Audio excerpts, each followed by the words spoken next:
Welcome to Events, Dear Boy, Events. This talk is a software architecture lesson and an extended philosophy lesson in one. As such, I will make generalizations in both areas. We have about 35 minutes to talk about these things. So if you are well studied in philosophy and you think my account of nominalism is a little brief, well, it is. And we can definitely talk later. The title of the talk comes from this guy, Harold McMillan. Now, he was the Prime Minister of the UK from 1957 to 1963. This is before most of us in the room were born. And he was known as just being completely unflappable, right? Very typical sort of British thing. He was the last of a number of things, like the last PM to have served in World War I. He fought at the Battle of the Somme in World War I. He was the last to have received a hereditary peerage, to have been born in the Victorian era. He's kind of this end of an age kind of guy. And just important, interesting, if you're ever interested in British history. This was when Britain was kind of decolonizing, and he presided over some of that. He took office right after this sort of unpleasant thing between the United States and Britain called the Suez Crisis, and he had to kind of help repair that. So interesting guy. And at one point, he was asked by a reporter, and like all great quote stories, this is potentially apocryphal, but I don't care. I'm going to go with it. Somebody asked him what might blow your government off track, to which he responded, "Events, dear boy, events." Which is kind of a cool, be like him when you grow up, right? He rightly pointed to the centrality of events, and I spend a lot of my time talking about events and Kafka and how to build systems centered around events. And maybe you think, but yeah, Tim, that's a different kind of event. That's not what Harold was talking about. Harold was talking about things that are happening out in the world, not like what a microservice does or what a smart thermostat does or something like that. I think maybe they're not different. And to answer that question, I want to provide some philosophical groundwork about events and help us think about that a little bit. And like I said, this is a philosophy lesson that blends into a software architecture lesson. So we're going to look briefly at 4 philosophers and what they thought about events and see if they lead us to the view that McMillan had, that events are central. My guess is, like most things in philosophy, it won't be quite that easy, but hey, let's see. Let's get started with this guy, Heraclitus. Heraclitus lived in 535 to 475 BC in a city called Ephesus. Ephesus was under the political control of the Persian Empire at that time. That location is now in the country we call Turkey, the city of Ephesus. To give you an idea of when this is, it helps me with this part of the history of the classical world to relate it to the events of the movie The 300, and I suspect this will help you also. Okay, so the Battle of Plataea, which was the battle at the very end. It was the Battle of Thermopylae, was like most of the killing and the cutting and stuff like that. Then at the very end, you've got the big pitched battle with the 2 armies assembled on this plain. That's the Battle of Plataea, which was kind of like Persia's Vietnam, right? They lost, they had lost a naval battle to Athens, and then this kind of pan-Greek, pan-Hellenic army, they lost that battle, which was super embarrassing to them, right? Persia's not supposed to get defeated by Greece. That's ridiculous. But it's also not like they cared, right? They stopped, and it was fine. I think that movie made maybe more of those events than is justified. But anyway, the Battle of Plataea was 4 years before Heraclitus died. Okay, so he saw that, and then that was at the end of his life. He was what we call a pre-Socratic philosopher. That's nice when you're defined by the guy that came after you and was much better at what you do than you are. There's dozens of these pre-Socratics, and they were preoccupied with metaphysics, questions of metaphysics. Now, if you asked me to categorize philosophy into chunks, I would break it into 3 chunks, and one of them would be metaphysics. Metaphysics is the study of being, like what it means to be, how things have properties, and things like that. And it's super, super difficult. If you ever do any real technical reading in this area, you'll probably find it to be like the most difficult material that you can read or think about. It's just mind-blowing. And it was a preoccupation of the pre-Socratics. If you think of like the fundamental elements, earth, air, fire, water, these folks argued about what is ultimate reality. Are things ultimately made out of water, ultimately made out of fire? They're like, dude, no, it's air. No, bro, you're wrong. It's actually Earth. Or some of them they were like, we're going to do you one better. There's this fifth thing called the quintessence that everything essentially is, which sounds goofy, right? It just sounds so mawkish, primitive. But you tell me what physical reality is actually made of. You know, maybe it's not fire, but you don't have an account, and neither do I. Anyway, he, as a not funny thing, is apparently reportedly struggled with depression. There's a 3rd century BC source who is quoted, his writings don't survive, but he's quoted by a 3rd century AD source as saying that he struggled with depression. Sometimes it's called the weeping philosopher. And some say he didn't finish the work that he had set out to do because of this struggle. So real thing, and that's again, that's not a joke about him. Probably didn't build distributed systems. And distributed systems can make you sad, and sometimes you can be legitimately sad for other reasons. He had this thing where, you know, anything that exists in tension with its opposite as he's thinking through metaphysics. And I don't know about that. He was a fire guy, okay, in terms of the 5 positions. He was a fire guy. And as a fire guy might say, he was preoccupied with change. If you were an earth guy, you probably wouldn't say that, right? You'd probably say, well, things are stable and fundamental. But he was a fire, water people. They'd be like, things, he's really preoccupied with change. And he is quoted famously, this is the one real quote that survives in the popular consciousness to the extent that Heraclitus inhabits the popular consciousness. No one steps into the same river twice. Why? Well, because you step back into the river's different, and guess what? So are you. So this was his quote. He showed us the centrality of change, and this is a thing that comes up when we think about event-driven systems. We're thinking about how things change. You're not thinking first about what things are. You're thinking about events. You're thinking about how things change. And this is, I think, a thing that Heraclitus rightly pointed out to us, whether we accept the rest of his metaphysics or not. Next up, this great, great painting. This is not the first time I've used this image in a presentation. It is so dang useful. I just love it. It's by one of the Teenage Mutant Ninja Turtles, Raphael, and it's called The School of Athens. So every figure in here, and the Wikipedia page has like an outline thing where everybody's outlined and it points out who, and like if you can actually identify everybody, you're some sort of professional. But there's 2 people that you might be able to make a guess at, and they're right in the middle, and they're the biggest figures, and they're kind of silhouetted by the sky there, and there's the older guy pointing to the heavens, and the younger guy like, bro, take it down to here. And they are Plato pointing to the heavens, and Aristotle saying, I don't know, maybe not quite so much. And we're going to talk about this guy, Aristotle. Now, he was born a little later in 384, died in 322 in a city in northern Greece. And around the age of 17, he began studying under Plato. So he was a student of Plato for about 20 years. Heraclitus is a pre-Socratic, and you had the Socrates, Plato, Aristotle kind of trio of the heavies in Greek philosophy. And Socrates, he only really survives by Plato having written about him. So like we know what Plato thought about him. And he does these arguments with people in Athens, and it's amazing. He wins every argument that he has.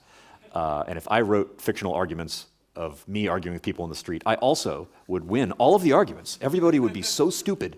And that's what we know about Socrates. Plato wrote a lot of things we know a lot. Aristotle, even more. Okay, difficult to overstate this guy's importance. A note about Plato. As a remote employee, sometimes I hear people say things like, location doesn't matter at all. Now, I really like being a remote employee, okay? It's very important to me. I work for a company in Silicon Valley, and I'd for the most part, rather die in Colorado than live in California. It would be difficult for me to move there. I don't want to do that, and so I'm glad I get to do that. But I hear sometimes people say things like, oh, location doesn't matter, you know. That sort of thinking is very Platonic. That's sort of an echo of Plato's philosophy, that physical things don't matter at all. That's why he's pointing up to the heavens. These eternal ideas matter, and stuff down here, this isn't what matters. Aristotle, I think, disagreed with that a little bit. But it's important to know, this guy really set the tone. As much as Plato's influence remains in important and sometimes insidious ways, my opinion there, this guy set the tone for so many things in Western thought for at least 1,000 years. Natural sciences, logic, ethics, epistemology, that's the study of how you know things. Even storytelling. I'm actually almost done right now with a thing Aristotle wrote called the Poetics, which is him thinking about literature and plays and poems and how stories work. It's fascinating. It's not long. It's not too hard to read. I should have finished it already, actually. It's kind of sad. But it's what's really neat about it, just as an aside, is that he's doing this analysis of different kinds of literature, and he has one literary tradition to draw on. It's all Greek poems and plays, and that's it. And he makes this, very insightful analysis of all these things. But it's just so crazy to think about that. Like, anybody who would write a book like this now couldn't do that. There's a lot of traditions you'd have to draw on. He's just got this one. Anyway, you can't summarize this guy. All right, there just isn't. He's just too big. What we care about here is one aspect of his metaphysics, and he's known. He's less known for thinking about change. Heraclitus thought about change. Aristotle is known for his positions on how things can have properties. People like to make a lot of hay over how Aristotle disagreed with Plato, which he did in important ways, and that's why that painting, the up and the down thing. But the really important thing, I think, about Aristotle is properties. So in the typical Aristotelian discussion, we say, think about a red ball. All right, think about a red ball. Where is the redness? Now, the consensus metaphysic in this room, you didn't know there was one? I'm going to help. That's why I'm here, I'm helping you. The consensus metaphysic in this room we could describe as physicalism. All right, what is particles and fields of force. I'll say to an approximation, atoms. We know that atoms have constituent components. You can break them down a little bit, but that's what's quote unquote real, and other things aren't. Other things don't exist. What exists are physical things. So if we just kind of went around and did a little survey, that would be far and away the consensus metaphysic in this room. I'm not saying I endorse that metaphysic. Actually, I don't. But that's kind of the typical view that most people in a room like this would have. And to a physicalist, where is the redness is a nonsense question, right? Redness is a brain state. And we're going to talk about redness. We're going to talk about rods and cones and electromagnetic radiation and neat things that happen with proteins and nerve signaling and functional MRIs and photons and how they interact with the surface and blah, blah, blah, blah, blah. We know a lot about light, and we kind of go there. That's the physicalist account of color. But Aristotle is saying, well, no, there's different balls that are individuals, and they're red, and like, where do they get where's the red go? And philosophers have tried to create an account of this, or give an account of this, which they're responsible for doing, if they're going to think about things like this. And by the way, the philosophy of color is rough. It's just like any metaphysical question, you think you know, and then you read, and you're like, no, I don't actually really know if there is anything. And if so, how anything is. So Plato, Aristotle's teacher, said that red was a thing that existed, as it were, up there in the world of forms. There's this place where these ideal forms exist, like red and ball. And so that ideal red and that ideal ball, red ball had this connection to those things, and it was like this inferior copy. That's why, that location doesn't matter. To Plato, our bodies and our stuff and our clickers and our water and all that is like the not as good version, the discount version of the ideal thing that's up there somewhere. Aristotle didn't agree. He said that the form of redness existed kind of in connection with the thing. It wasn't off there, but there is this redness, and it's connected to the ball somehow. To me, what sticks here is not so much that he disagreed with Plato. Everybody likes to talk about that. But that he was, and I'm going to introduce an important phrase, a realist about universals. Okay, red is a universal.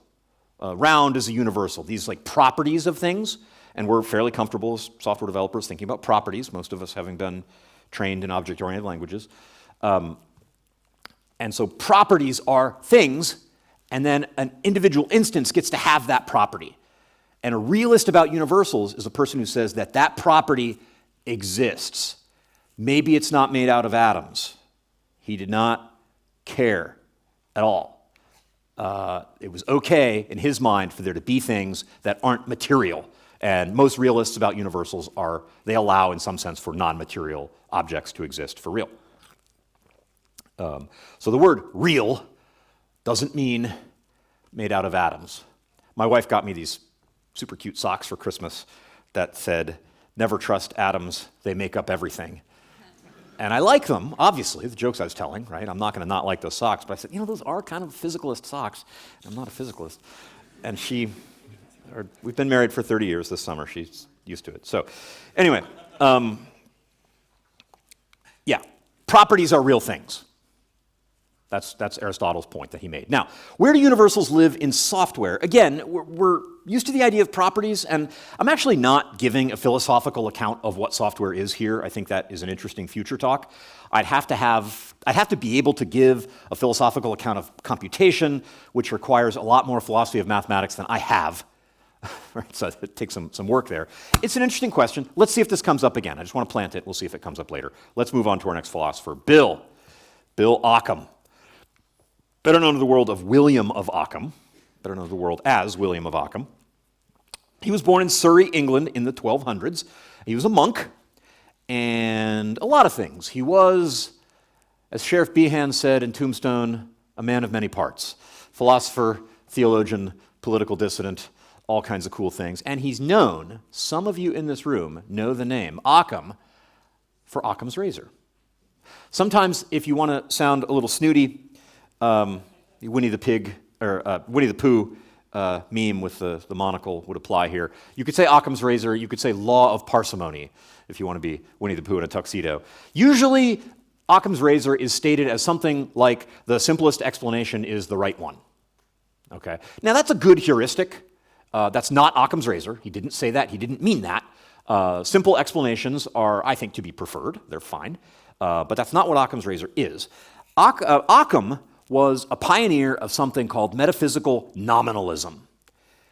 Occam said that only individual things exist. So there are individuals. Is there a ball? It's a ball. That individual ball exists. Is it red? That's nice. How is it red? I don't know. How is that red connected to the redness of that ball? Not meaningfully, they're just individuals, okay? Meaning there are no universals. And this is what we call nominalism. So you have realism, that's Aristotle, universals exist. You have Occam, nominalism, universals don't exist. Redness, he said, in rather a pioneering way, because this is a absolutely default, accepted, non-controversial, you have to talk people into the fact that maybe there's another account of this these days. Redness, he said, is a concept in the mind. Which again, if we just polled the room, everybody would be like, well, of course, brain state. And again, philosophy of color is hard. I do a lot of work with video, and I think about lighting and color, and boy, things change color in weird ways. So color is not easy to handle. So this gets us, if you think about his metaphysic, there are only individuals, there are no universals. His actual statement is, obviously this makes a lot more sense now if you read this. Oh, wait. In English, one should not multiply entities needlessly. That is Occam's razor. That's what Occam said. Now, could that also mean the simplest explanation is more likely to be correct? Yeah, sure. That's a fine heuristic. I don't think it's bad. It's just not what Occam said. Occam was thinking about metaphysics. And if you think about the number of objects in the universe that have some sort of identified unique hash code that they return, you call hash code on them, whatever it is, I guess the hash code wouldn't be unique, but let's imagine that this was an overload that was unique, and yet all the physical objects, all the individual physical things, to a realist, there are a lot of non-physical things. There are these entities out there. There's various kinds of red, right? There's my favorite color, 652 nanometers, and there's other kinds of red, and all kinds of other properties, which to the realist are entities in the world. And he's saying, no, that's too many things. Let's just go with the individual things that we have. And it's important that he said that properties are just mental concepts. They're things in my mind. And I don't think he did too much work on the philosophy of mind. He might, one might take the ball and run with it. And boy, it's a rough crowd. That's Scandinavia. It's just, that's how it goes. One might take the ball and run with it and say that, well, mental concepts are things too, if you could construct a philosophy of mind that did that, but, he didn't really do that. Let's move on to our fourth philosopher. We're done with Bill, and we thank him for his contribution. We'll move on to W.V.O. Quine, who, as you could tell by that picture, is quite a bit more current. He died just 20 years ago. He was born in 1908, born in Akron, Ohio, undergraduate, PhD, appointment at Harvard his whole life. So he was a Harvard philosopher his whole life, and a man solidly of what we call the analytic philosophical tradition. The analytic tradition is, I think to be fair, something I'm quite sympathetic with. It's an approach to philosophy where you're trying to come up with very precise statements and understand what all the words mean exactly, and you're trying to define things like what's a database. If you were in my session yesterday, we talked about that. And an analytic philosopher, in answering the question, what's a database, would want to come up with all of the necessary and sufficient conditions that have to obtain for a thing to be a database. That's if you're approaching a question like that, you're being an analytic philosopher, which to folks like us, it feels very natural, right? You get that, like you read some existentialists, and you kind of get mad or sad or annoyed or whatever, and then you go read an analytic philosopher, you're like, oh, finally, somebody who speaks English. Your work on metaphysics is unparalleled, and I'm a huge fan of the way you turn into a giant green rage monster. He spent a lot of his time on philosophy of science, language, mathematics, and is the uber nominalist of the 20th century. When you think about nominalism, you think about Quine. He observed, like William of Occam, that you realists sure do have a lot of entities. There are a lot of things in your universe. Your universe, he said, seems overpopulated. And he's not alone. There's other people who think that. And he famously said, I prefer a desert landscape. And, so does Thanos. A brief digression on Quine, because you may have come across a kind of program called a Quine. Has anybody heard of a Quine? Yeah, okay, a few of you, but all of you are going to walk out of here having heard this. This is super cool. Quine also did some things with self-referential paradoxes. Anytime you have a statement that refers to itself, you get weird things happening logically. For example, he created this.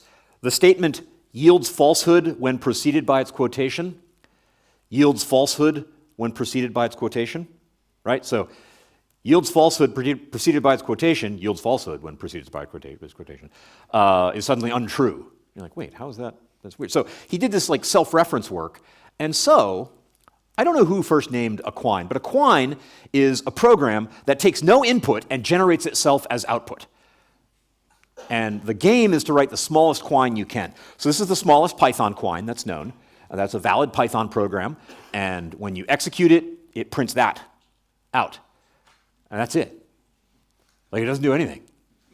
All right? You form a business around this. How does Quine Corp make money? Well, art gallery. I mean, this is the interesting thing about Quines is that they are completely non-utilitarian. They don't do anything, but to us they are beautiful. They are aesthetically fascinating at very least. So it's kind of like software as actual art. Just having no real utility, but being neat. That's the smallest Ruby Quine. Unfortunately, it has to be on one line or it doesn't work, so I can't make it any smaller. This is the smallest Quine in a certain esoteric language whose name I should not say in front of a big crowd of people.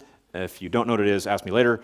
But that's the Quine in that language. Quine himself wasn't ultimately sure that there was a world. Right? If you look at his metaphysics, he said, no, there are events that impinge on my brain, my consciousness. I'm aware of things happening. There are these impressions that happen to me. And sure, I'll make categories for things. I lump stuff into a category called red.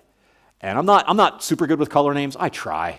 Bless my little heart. I try to know like what periwinkle is. I think it's purple. And I'm not very good at that. I'm good with kind of like 8 or 10 color words. And I've got those bins in my brain, and Quine said, yeah, those are just bins. These things happen. Are there objects out there that are causing things to happen? I don't know. All you know is that the stuff's happening. So that is what we call radical nominalism. There are not only not properties, but let's be a little coy about whether there are things. There are just events. All right, let's back up, briefly summarize. We have 10 minutes to land this plane. Heraclitus, he thought that events dominated. This is kind of like saying there are no things, there are only changes. I can't step back into the river because what am I? I have changed. Some skin cells came off or something, and my physical constitution is different, so in what sense is this the same thing that came out of the river? There aren't things, there are just changes. Aristotle certainly thought about change, but his bigger impact was this rigorous framework in which things could belong to types. All right? Red is this type, and that type is real. It's not an abstraction. It's a real thing, and all of the red balls participate in redness. Occam and Quine denied universals. They were nominalists about universals. Occam said there are only individuals, and Quine, if you'll let me just summarize him in my way, said that there are only events. There are these events that happen to me, the only stream processor I'm really aware of in the universe in a first-person sense. There are these events that impinge on my consciousness. So we have events and we have things. And not just things, but things that are all of the same type. A little bit of software architecture. Most of us are building this right now. Even if you don't do e-commerce, you're probably writing microservices where we take a perfectly good program and split it up into pieces, but those pieces need to talk, right? They used to just call each other because we had a stack and machine instructions that make it work real good, and we said, no, I want to use the network instead, and we're all convinced this is a good idea. And I think it is. So for real, I actually do think it's a good idea. It's just, you have to keep in mind, it's also terrible, right? And early on, we said, well, we have a database. Let's just have them talk through the database, right? This is the entity-only approach. It's like it's all Aristotle and no Heraclitus. There are no events. There are just these things, and let's focus on the things. And frankly, it might honestly be all Plato, really, but we'll leave that discussion for later, the party. And this thing-only approach doesn't really cut it. We could also try an all-event approach, where orders get produced to a topic and shipping picks those up and users puts its user updates, models those as events in a topic. That works just fine.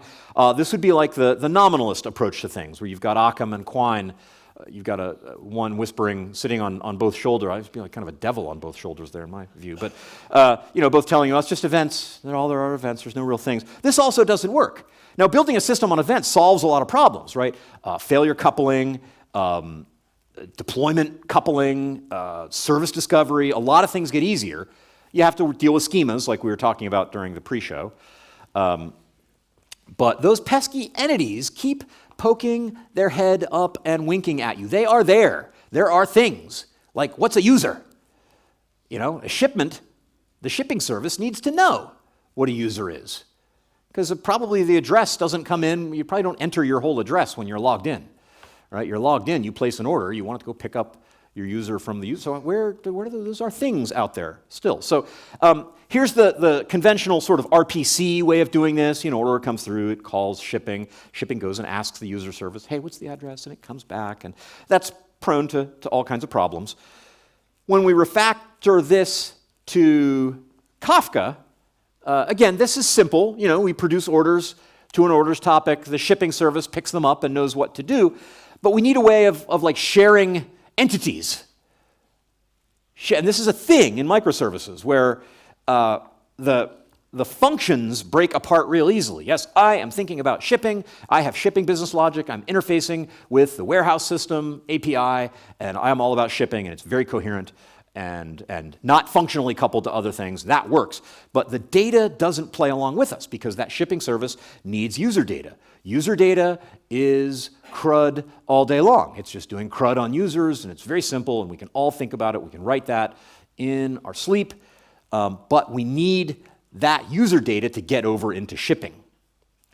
So here, we've got a situation where, and if you haven't been to any talks so far where we've talked about Kafka streams, this is going to be a little rough, but we've got things in Kafka APIs like K-tables and like the schema registry that are these explicit admissions that there are things in the world.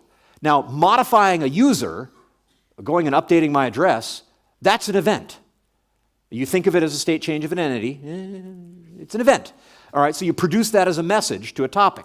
That immutable fact has occurred. I changed my address, blah, here we are. Here's my new serialized user object with my ID in that topic, right? But that's also a thing, and I need quick access to that thing. I need in-memory key lookup access to that entity in the shipping service. So I can materialize a table out of that record of events. So I've got this system that puts events first, okay? Quine? Yeah, events, but also things. You gotta have things in there. There are entities, and if you act like there are not entities, this will be very, very bad software indeed. And like you saw before, if you act like there are only entities, then moving to microservices is going to be a disaster. So you need events and you need things both to be present in this all event-based system. So we find, Mr. Heraclitus, that we must honor events. State is not enough. Things are changing all the time, and it makes a lot more sense for a system of record to be a record of those immutable events. That's a topic in Kafka. That is a much safer place to store the facts of the business. And he's over here like, yeah, I told you, right? And as I said before, the types of things will not be denied. They are there. Aristotle is still on the other side of us saying, no, there are things that are, and you need to have a model of those things. There's some kind of object that gets serialized in that message. Some people do this in JSON because they hate life. Some people, JSON's fine, but it's a little tough to manage the migration of things. And this is, I was talking before about the Confluent Schema Registry. This is what it's all about. It's a tool that helps me manage the identities of those things as they evolve over time. And it's kind of funny how, when you design a system around a database, you don't ask what happens. You ask what is, right? What are the things and what are their properties and how do they relate? We have classes in how to do this as if you're a computer science student. When you switch to event-driven architecture, you think about this sequence of events. And that's a real move, okay? Thinking about events first is a real transition, but the structure of those events remains important. And there are a lot of people who are building things on Kafka these days, and you can see the tension between events and things being worked out. I sit in rooms with enterprise architects, and they're like, hey, they're a bank, and we want to do payments in events in Kafka. How do we do that? And you wrestle through it with them for a couple hours because it's hard. It's like the first time you normalized a schema was hard. And it's the same kind of thing. You watch them kind of work out this tension between events and things, just like philosophers have been doing for 2,500 years. And we get things in the community, like K-tables and Confluent Schema Registry, that are evidence of this tension, that even though we're thinking about events, there are things and they have to be honored. So, does this mean that you need to be a realist or that you need to be a nominalist? No, philosophy doesn't work that way, at least not about this kind of thing. And this one of the things I love about philosophy and why I love thinking about software in this way is that it takes trivial questions like, what is there? What exists? You're like, well, things. Of course, we know that. Right? It's easy. And it gives you immensely complex answers that I think we as human beings are just, frankly, we lack the mental equipment really to be able to answer all the way. And I love watching that happen. I love the fact that those questions exist. And all that, frankly, makes event-driven distributed systems development seem downright easy by comparison, which is a little bit of an encouragement because sometimes it seems hard. And hopefully now you can see that the system-building craft that we are all working on perfecting, of how to break big programs into little programs and still make them work, is drawing on intellectual controversies that are literally as old as the Western intellectual tradition as itself is. So don't feel bad if it seems hard. Thanks.